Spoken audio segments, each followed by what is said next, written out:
Hello, everyone, and welcome back to another episode of English Learning Conversations. I'm James. And I'm Sarah. Thanks so much for joining us today. Today, we have a really interesting topic that I think many of our listeners will find useful. We're going to talk about motivation and studying. That's right. Specifically, we want to discuss how to help yourself stay motivated when you're learning something new, like English or any other subject. This is something I struggled with a lot when I was younger. How about you, Sarah? Oh, definitely. I think everyone has days when they just don't feel like studying. It's completely normal. Exactly. So today, we're going to share some practical tips and have a real conversation about this challenge. We'll keep everything natural and conversational, just like you're sitting with us having coffee. Before we start, I want to mention something important. If you find this podcast helpful, please subscribe to our channel and leave a comment. We love hearing from you. Yes, your feedback really helps us create better content. All right, Sarah, shall we get started? Let's do it. Part 1. Understanding motivation. So, Sarah, when we talk about motivation, what exactly do we mean? That's a good question to start with. Motivation is basically the reason why you want to do something. It's what pushes you to take action. Right. So if someone wants to learn English, their motivation might be getting a better job, traveling, or making new friends. Exactly. And I think understanding your motivation is actually the first step to staying motivated. Can you explain that a bit more? Sure. Let me give you an example. Imagine two students. The first student is learning English because his parents told him to. The second student is learning English because she wants to study at a university abroad. I see where you're going with this. Who do you think will stay motivated longer? Probably the second student, right? Because she has a clear personal reason. Exactly. When your motivation comes from inside yourself, from your own desires and goals, it's much stronger. We call that intrinsic motivation, don't we? Yes, that's the term. Intrinsic motivation means you're doing something because you genuinely want to, not because someone else is making you. And the opposite is extrinsic motivation, when you're doing something for external rewards or to avoid punishment. Right. Both types of motivation can work, but intrinsic motivation tends to last longer. So the first tip for our listeners would be to find their own personal reason for studying. Absolutely. Ask yourself, why do I really want to learn this? What will it give me? How will my life be different? Those are powerful questions. They are. And here's another thing. Your reason doesn't have to be serious or professional. Maybe you just love English movies and want to understand them without subtitles. That's a perfectly good reason. Of course it is. Any reason that matters to you is valid. Now, once someone understands their motivation, what's the next step? I think the next important thing is setting goals. But not just any goals. Realistic goals. This is so important. I've seen many students set goals that are too ambitious, and then they feel disappointed when they can't achieve them. Me too. It's one of the biggest mistakes people make. Can you give an example? Sure. Let's say someone is at a beginner level in English. If they set a goal like, I will be fluent in 3 months, that's probably not realistic. Right. Fluency takes time, usually years of consistent practice. Exactly. A better goal might be, I will be able to have a simple conversation about my daily routine in 3 months. That's much more achievable. And when you achieve smaller goals, you feel good about yourself. That feeling of success motivates you to keep going. So it creates a positive cycle. Yes, exactly.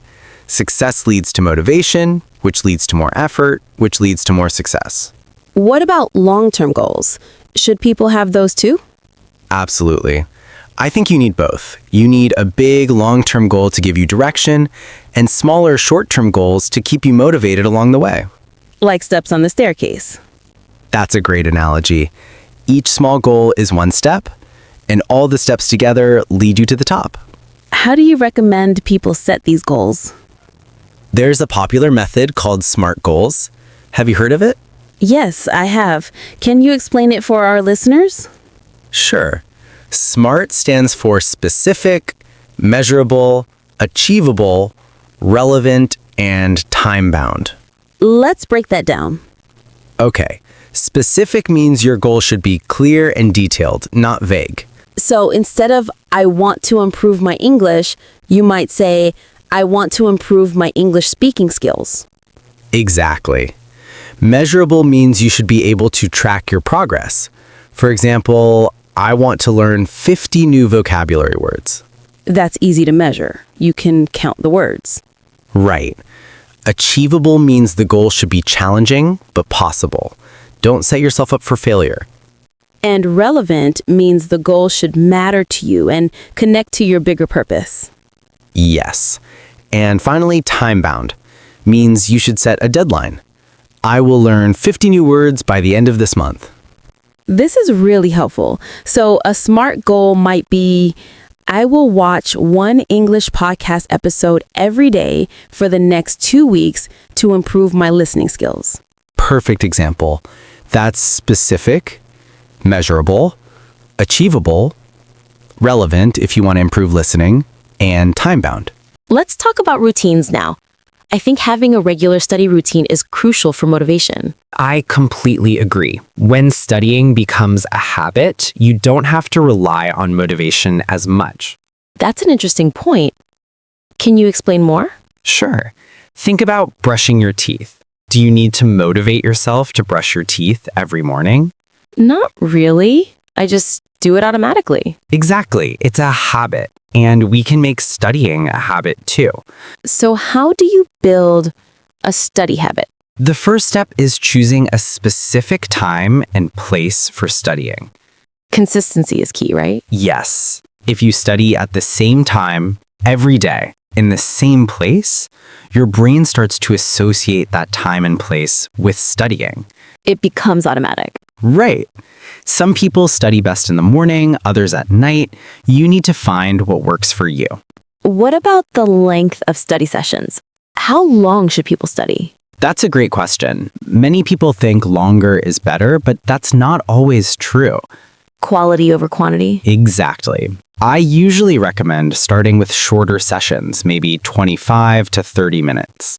Why such a short time? Because it's easier to stay focused for 25 minutes than for 2 hours. And it's less intimidating to start.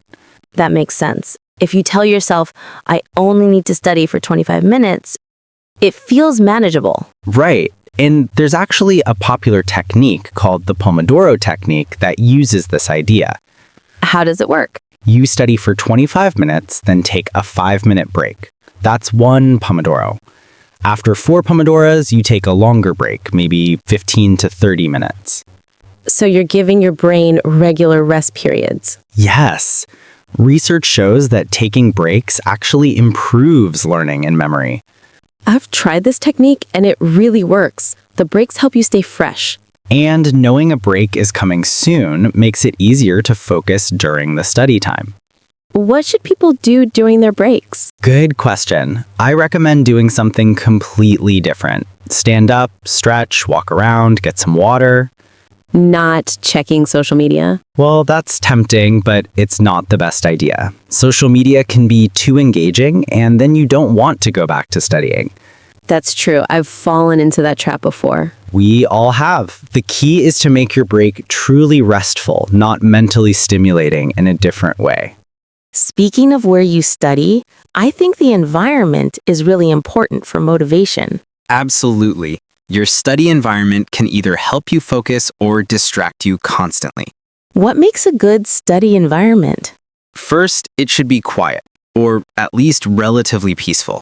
Background noise can be very distracting. Although, some people like studying with music, right? Yes, that's true. Some people find that instrumental music helps them focus. The key word is instrumental, music without words. Why is that? Because if there are words, your brain might start paying attention to the lyrics instead of your studying. That makes sense. What else makes a good study space? Good lighting is important. Poor lighting can strain your eyes and make you tired. Natural light is best, isn't it? Yes, if possible, but a good desk lamp works too. What about the desk itself? Does that matter? It does. Your desk should be clean and organized. A messy desk can make you feel overwhelmed. I've definitely experienced that. When my desk is messy, I feel scattered and unfocused. Me too. I like to clear my desk before I start studying. It helps me feel more in control. What about phones? Should people keep their phones nearby? This is a big one. I strongly recommend putting your phone in another room while you study. Really? Another room? Yes, even if your phone is on silent mode, just knowing it's there can be distracting. You're right. I sometimes find myself reaching for my phone without even thinking about it. Exactly. It's almost automatic. So removing it from your study space removes that temptation.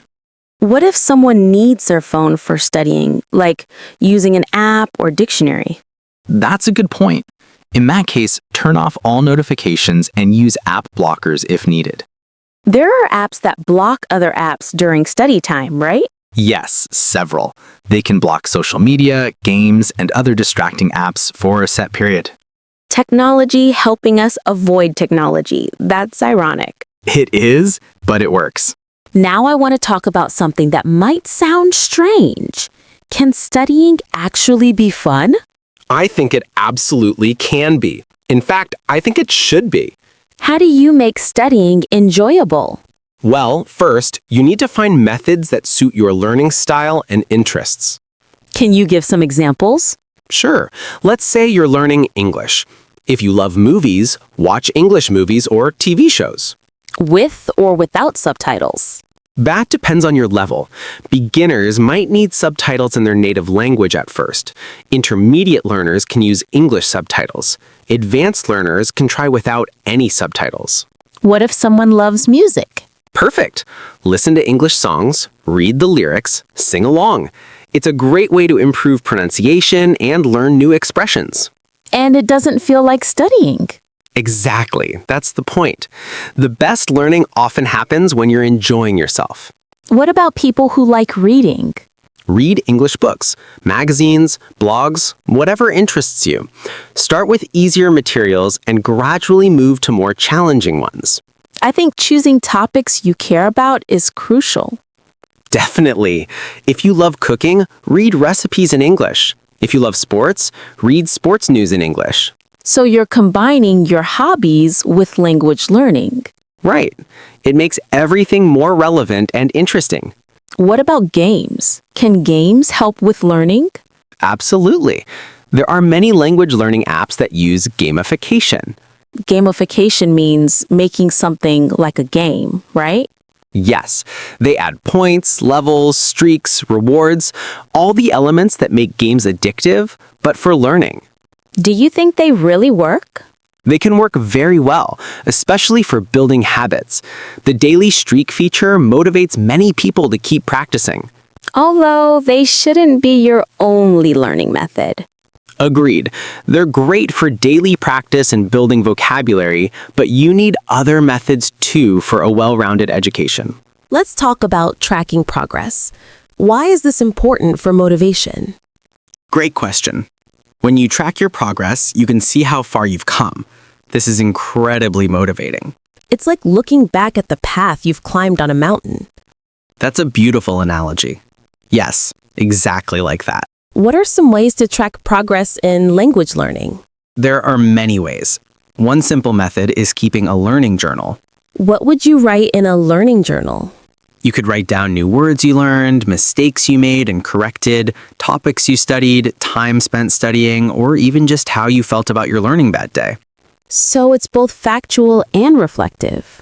Yes, the reflective part is important too. It helps you understand your learning process better.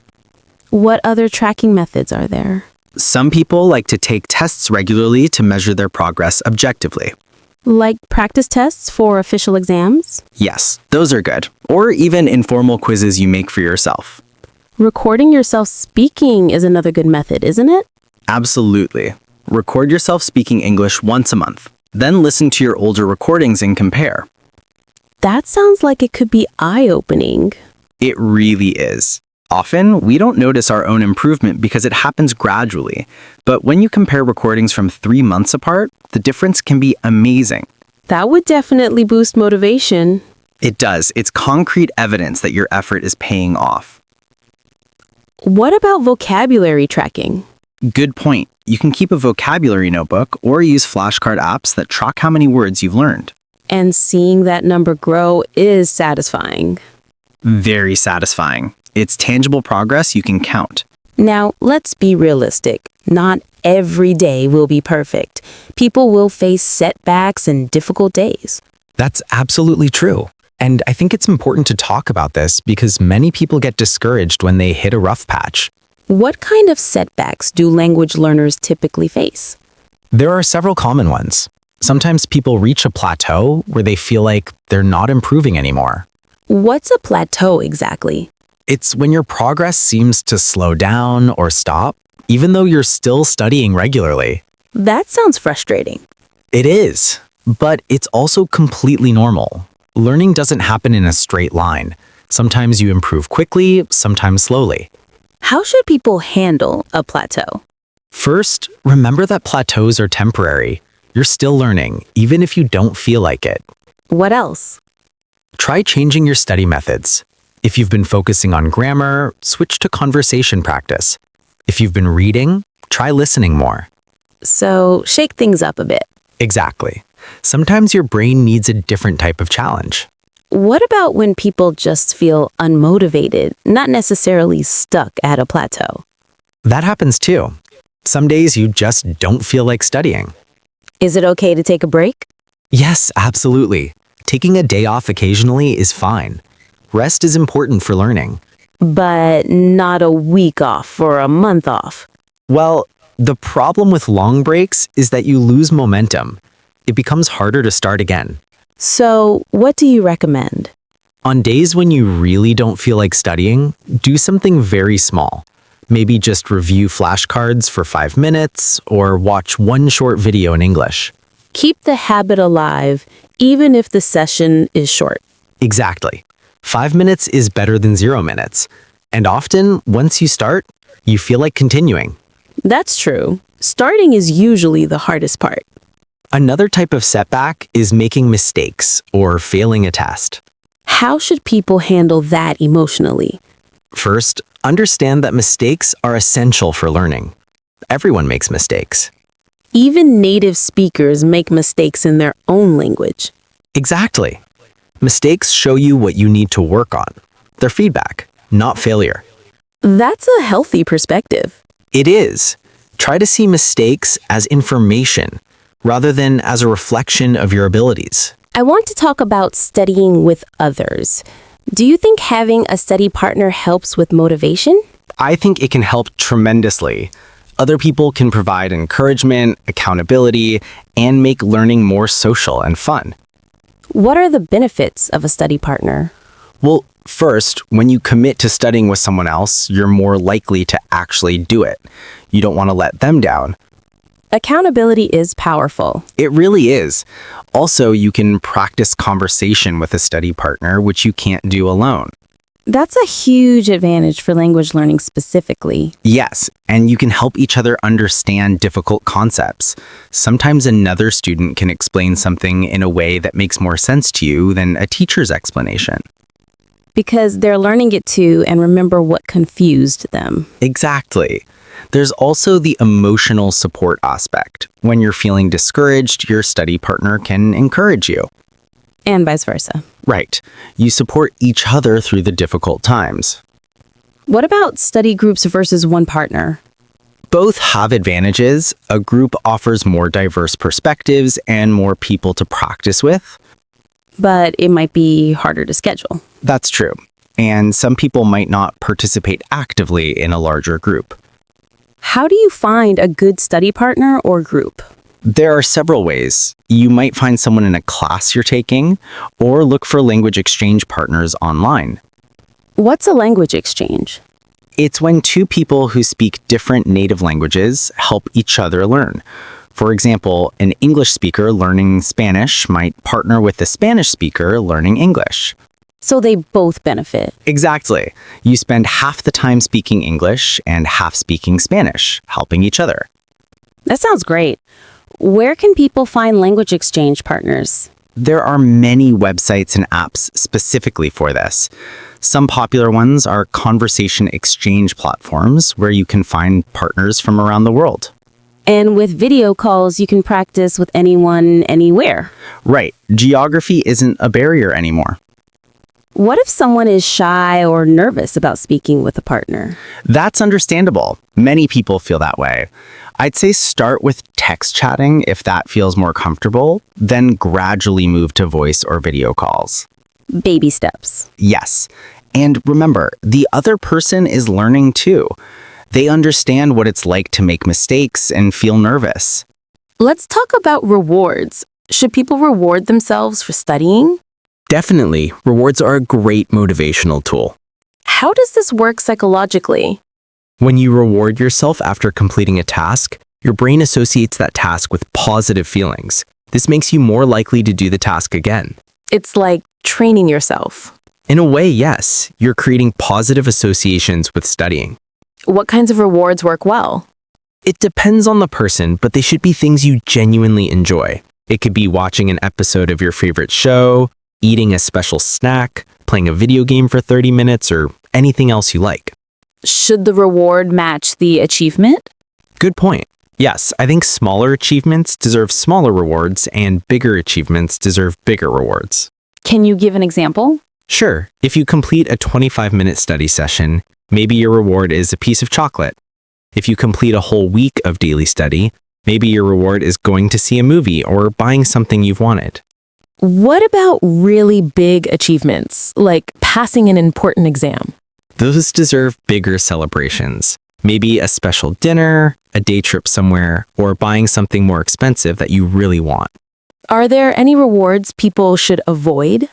I would avoid rewards that undermine your goals. For example, if you're trying to build a study habit, don't reward yourself with days off from studying. That makes sense. It sends mixed messages to your brain. Exactly. Also, be careful with food rewards if you're someone who struggles with emotional eating. Good point. The rewards should enhance your life, not create other problems.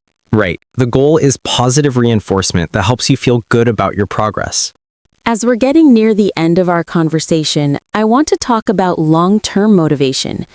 How do you stay motivated not just for weeks, but for months or years?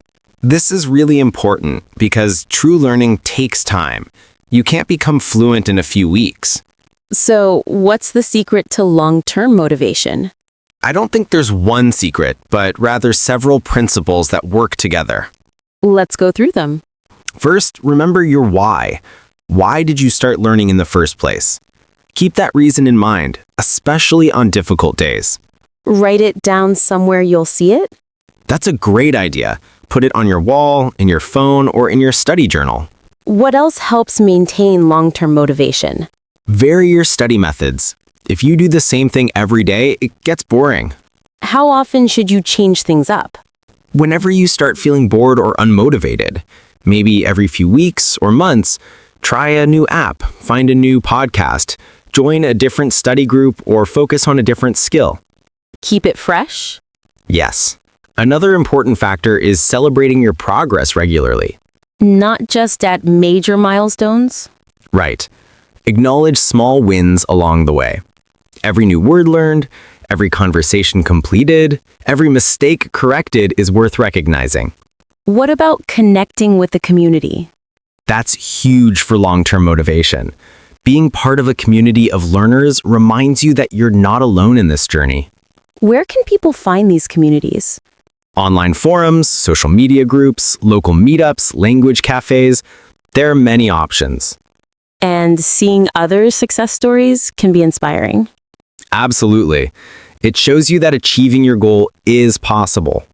What about perfectionism? I think that can damage long-term motivation. You're absolutely right. Perfectionism is a major motivation killer. How so? Perfectionists set impossibly high standards for themselves. When they inevitably make mistakes or don't meet these standards, they feel like failures. And that discourages them from continuing. Exactly. So it's important to accept that learning is messy. You will make mistakes. You will have bad days. That's part of the process. Progress, not perfection. Perfect phrase. Focus on making progress, even if it's imperfect progress. I think we should talk about the role teachers play in student motivation. Great topic. Teachers can have a huge impact on motivation, both positive and negative. What makes a teacher good at motivating students? In my experience, good teachers show genuine interest in their students' progress and well-being. So it's not just about knowledge of the subject. Knowledge is important, of course, but motivation comes from the relationship and how the teacher makes students feel. Can you elaborate? Sure, a teacher who notices when you're struggling and offers support, who celebrates your achievements, who believes in your potential, that teacher can transform your motivation. I definitely had teachers like that who changed my life. Me too. On the other hand, a teacher who is critical, discouraging, or indifferent can destroy motivation. What should students look for in a teacher? Someone who is patient, encouraging, explains things clearly, and creates a positive learning environment where mistakes are okay. What if someone doesn't have access to a good teacher? These days, there are many self-study options. You can learn from online courses, videos, apps, and books. But is self-study harder without a teacher?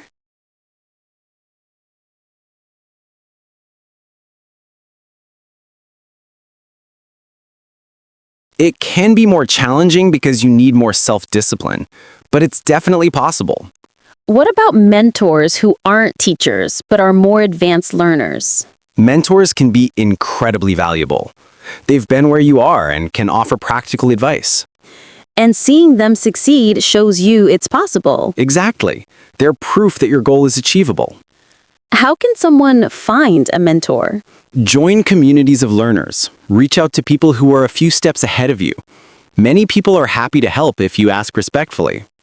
What makes a good mentoring relationship? Regular communication, mutual respect, and clear expectations about what help you need and what they can offer. It's a two-way relationship. Yes. Even though one person has more experience, both should benefit from the relationship in some way. Here's something I think affects many people's motivation: comparing themselves to others. This is such an important topic, especially in the age of social media. How does comparison affect motivation? It can go both ways. Sometimes comparing yourself to someone more advanced can inspire you, but more often it makes you feel inadequate. Why does it usually have a negative effect? Because you're comparing your behind the scenes with someone else's highlight reel. Can you explain that metaphor? Sure, you see all your struggles, doubts, and mistakes because you experience them firsthand. But when you look at others, you usually only see their successes. So the comparison isn't fair. Not at all. You don't know how long they've been studying, what challenges they faced, or how many times they failed before succeeding. What should people do when they catch themselves comparing? First, recognize that you're doing it. Just that awareness helps. And then? Remind yourself that everyone's learning journey is unique. Someone else's progress doesn't diminish yours. Is there a healthy way to compare? Yes, compare yourself to your past self, not to other people. How so? Ask yourself, am I better than I was last month, last year? That's the only comparison that matters. Because you're competing with yourself, not with others. Exactly. Your goal isn't to be better than everyone else, it's to be better than you used to be. That's a much healthier perspective. It is, and it keeps your focus on personal growth rather than competition. Conclusion. Sarah, we've covered so much today. Should we summarize the main points for our listeners? That's a great idea. Let's review the key strategies for staying motivated. First, understand your personal motivation. Know your why. Second, set realistic and specific goals. Use the SMART goal framework. Third, create a regular study routine and make it a habit. Fourth, design a study environment that helps you focus. Fifth, make studying enjoyable by connecting it to your interests. Sixth, track your progress so you can see how far you've come. Seventh, expect setbacks and know how to handle them without giving up. Eighth, Consider finding a study partner or joining a community. Ninth, reward yourself for achievements both big and small.